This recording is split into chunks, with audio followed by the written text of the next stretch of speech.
আল্লাহ বলছেন রোজা রাখতে। আমরা যদি বলি আল্লাহ রোজা রাখলে আপনি আমাকে কি দিবেন, দুনিয়ার ক্ষেত্রে তো চাকরি হারালাম, কিন্তু আল্লাহ তাআলা বলেন তোমার চাকরি হারানোর ভয় নেই। মহান আল্লাহ তাআলা যাকে ভালোবেসেছেন, আল্লাহ তাআলা তাকে আল্লাহ তাআলার ঘরে আসার সুযোগ করে দিয়েছেন। আমি আরো আগে এসেছিলাম ওঠার জন্য, কিন্তু মুসল্লিদের অবস্থা দেখে আর তাৎক্ষণিক উঠতে পারি না, একটু বিলম্ব করেছি। আজান হয়েছে অনেক আগে। অন্য মাস যাই হোক, অন্তত রমজান মাস সকলেই একটু ফ্রি থাকে, বা সকলের উচিত ছিল একটু আগে আগে মসজিদে আসার, ঠিক কিনা? কিন্তু আফসোসের বিষয়, যার যার কাজ নিয়ে সে ব্যস্ত। এই ব্যস্ততা আমাদের মৃত্যুর আগ পর্যন্তই থাকবে।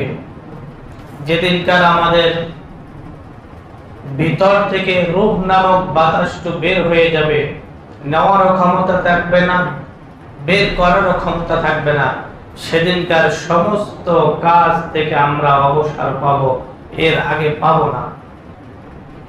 তো আল্লাহ রাব্বুল আলামিন এই রমজান মাস আল্লাহ তাআলা আমাদের জন্য রহমত স্বরূপ দিয়েছেন, বরকত স্বরূপ দিয়েছেন, নাজাত স্বরূপ দিয়েছেন। রহমতের মাস, বরকতের মাস, মাগফিরাতের মাস, নাজাতের মাস। এতটা সত্ত্বেও আমাদের নিজেদের কাজ নিয়ে খুব ব্যস্ত থাকি। আল্লাহ রাব্বুল আলামিন আমাদের সকল ভাইদেরকে সঠিক বুঝ দান করুন। সকলে জোরে সোরে বলে আমিন। পবিত্র মাহে রমজানে রোজা ফরজ করেছেন।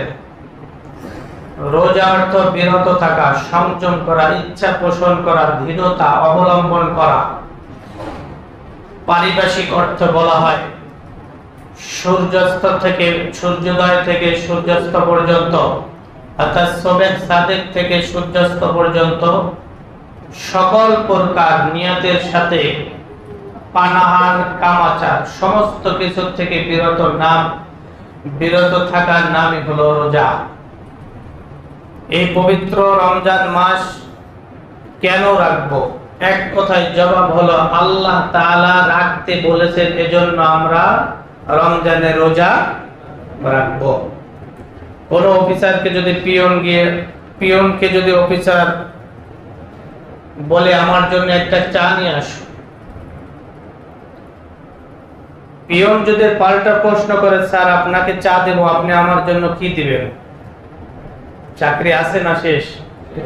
হ্যাঁ, এটা কিন্তু ঠিকই বুঝলেন, চাকরি শেষ, এটা বুঝতে পারছি আমরা।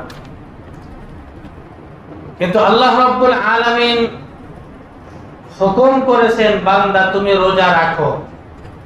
আমরা যদি জবাব চাই আল্লাহর কাছে, আল্লাহ আমাদের চাকরি শেষ করে দিবেন না। আল্লাহ তাআলা বলেন আস-সাওমু লি ওয়া আনা আজজি বি। সকলে জোরে সোরে বলে সুবহানাল্লাহ।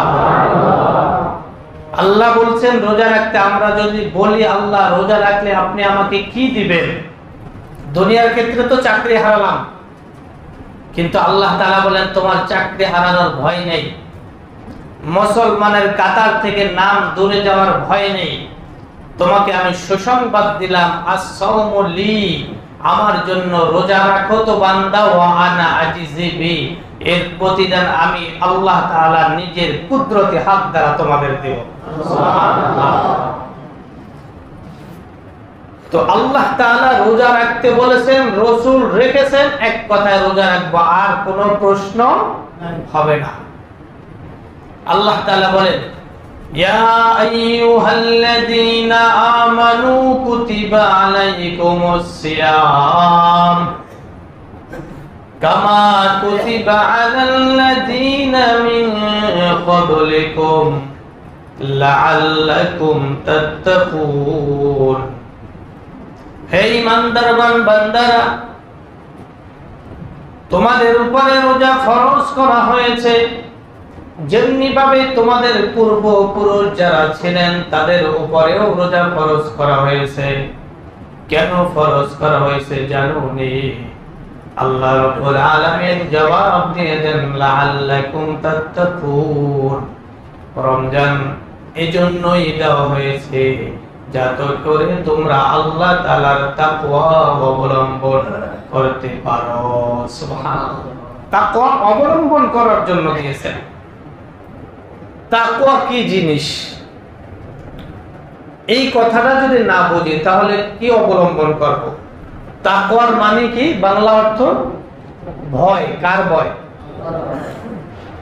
আত্তাকওয়া হাহুনা, আত্তাকওয়া হাহুনা, আত্তাকওয়া হাহুনা, এভাবে রাসূল সাল্লাল্লাহু আলাইহি সাল্লাম তিনবার বলে আর ইশারা করেছিলেন বুকের দিকে যে তাকওয়া তো এখানে থাকে, ভয় তো এখানে থাকে। আমি কি করব, কি করতেছি, কি করব না সব দেখেন কে? আল্লাহু সামিউন বাসীর, তিনি শোনেন এবং তিনি দেখেন।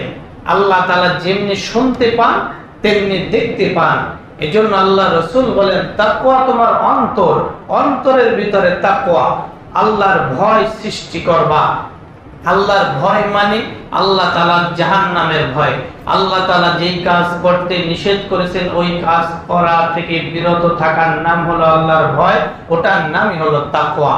জান্নাতের আশা রাখা, জান্নাতে যাওয়ার জন্য যা কিছু প্রয়োজন সব কিছু করা, এটার নামই হলো তাকওয়া। এই তাকওয়া যদি অবলম্বন আমরা করতে না পারি তাহলে এই রমজান মাস আমাদের জন্য ধ্বংসের মাস হবে। রহমতের পরিবর্তে কি হবে? কথা বলেন, কি হবে? ধ্বংসের মাস।